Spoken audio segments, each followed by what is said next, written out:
Bonjour! Aujourd'hui, on va parler de la biomécanique.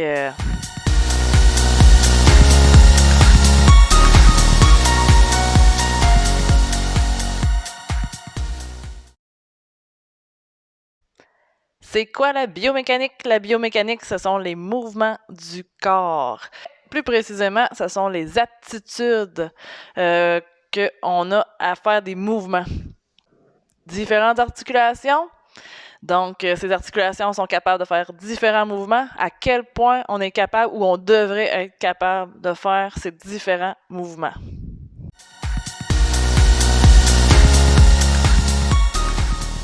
Si on pense mouvement, on pense les bras. On peut penser à ça.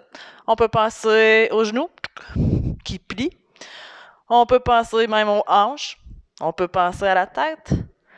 Mais une chose qu'on oublie un petit peu de penser, c'est qu'on a des omoplates. Des omoplates qu'on appelle des scapulas sont un os en fait dans le dos qui est amovible.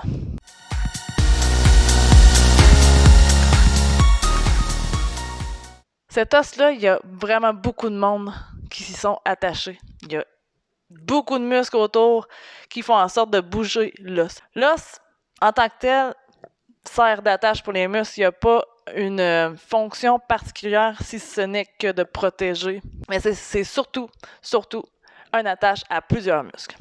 Qui dit muscle dit blessure si justement c'est mal exploité. Cette semaine, moi, je veux vous faire découvrir c'est quoi cet os-là, quel mouvement cet os-là devrait être capable d'accomplir et comment faire en sorte de renforcer ces mouvements-là.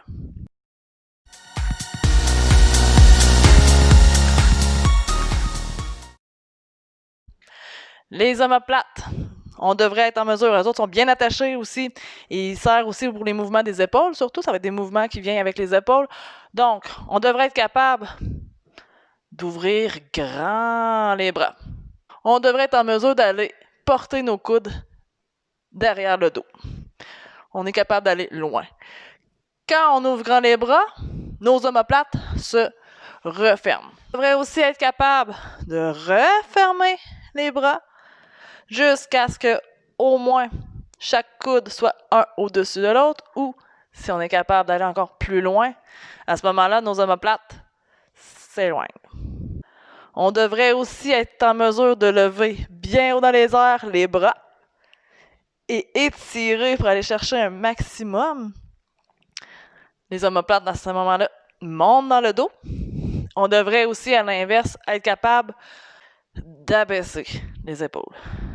Épaule normale, épaule abaissée. Aussi, comme que je viens de faire, les omoplates devraient pouvoir faire une rotation. Pour faire une rotation, les épaules s'alternent. Donc, c'est différents mouvements que l'omoplate peut effectuer. Et ça, grâce aux muscles qui sont rattachés. Ces muscles-là, ils sont tout le tour. T'as un omoplate, t'as un muscle là, t'as un muscle là, là. Même sur le dessus, même en dessous. T'as des muscles partout sur cette petite partie d'os-là.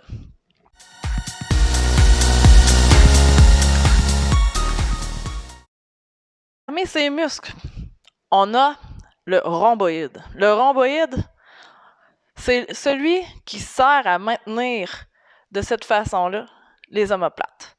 En fait, on s'imagine la colonne vertébrale, les omoplates, et bien, le rhomboïde vient s'attacher sur la scapula et la colonne vertébrale pour venir. En fait, c'est le muscle qui va être responsable d'être en mesure de soutenir une bonne posture pour ne pas laisser retomber les épaules vers l'avant. Il va aider à soutenir et à venir étirer, en fait, rapprocher nos scapulas, nos omoplates. Le rhomboïde, on va l'entraîner. Ensuite, on a ce qu'on appelle l'élévateur de la scapula, qui est un petit muscle qui part derrière et vient s'attacher sur la pointe de la scapula. Et ce muscle, il sert à soulever nos épaules de cette façon. Ce petit muscle-là, ben, faut l'endurcir aussi. Mais avec ce muscle-là et ce mouvement-là vient aussi le trapèze. Le trapèze supérieur qui est lui aussi pris après la scapula. Écoute, c'est un des muscles qui subit le plus de blessures, le plus d'inflammation, qui est le plus mal utilisé. Ce muscle-là, il donne la vie dure.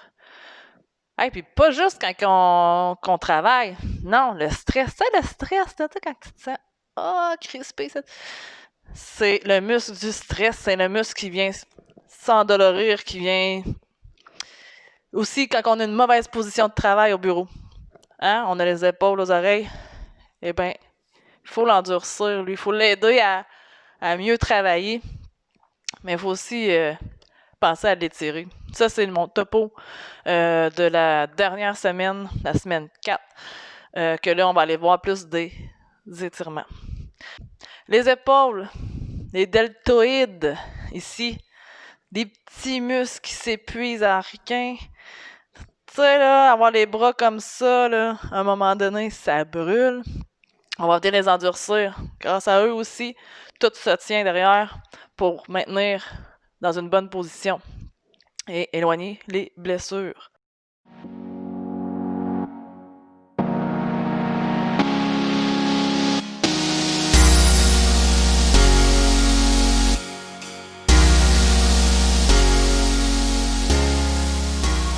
Tout ce beau monde-là, là, ils travaillent tout en synergie ensemble. Il n'y en a pas un qui travaille tout seul. Ils travaillent tous d'une certaine façon ensemble pour venir équilibrer les mouvements. Nous, notre job, c'est justement d'endurcir ces muscles-là pour qu'ils soient endurcis de façon équilibrée. S'il y en a un qui est plus fort que l'autre, il va tirer plus de son bord que l'autre. On n'aime pas ça. Lui qui se fait tirer à longue, il se tanne. Puis lui qui tire beaucoup à longue, il s'épuise. Donc, on veut un équilibre. C'est pourquoi c'est important de s'entraîner musculairement, pas juste en cardio. Hey! Moi, je me remets en forme. Je vais aller faire du jogging, je vais faire du tapis roulant. Moi, il faut que le cœur me batte. Là. Il faut que ça bouge. Là. Je sais pas combien de fois il va falloir que je le dise. Les muscles, là, c'est important. T'auras beau bouger, courir. Si t'as pas les muscles derrière, tu courras pas longtemps. Parce que tu vas te blesser. Puis là, tu seras plus capable de rien faire. Je conseille de faire un équilibre entre les deux. C'est bon le cardio. Le cœur, c'est un muscle qu'il faut travailler. Mais tout notre squelette qui tient là-dedans, là, et c'est les muscles qui tiennent ça, puis il faut vraiment les travailler, il faut en prendre soin.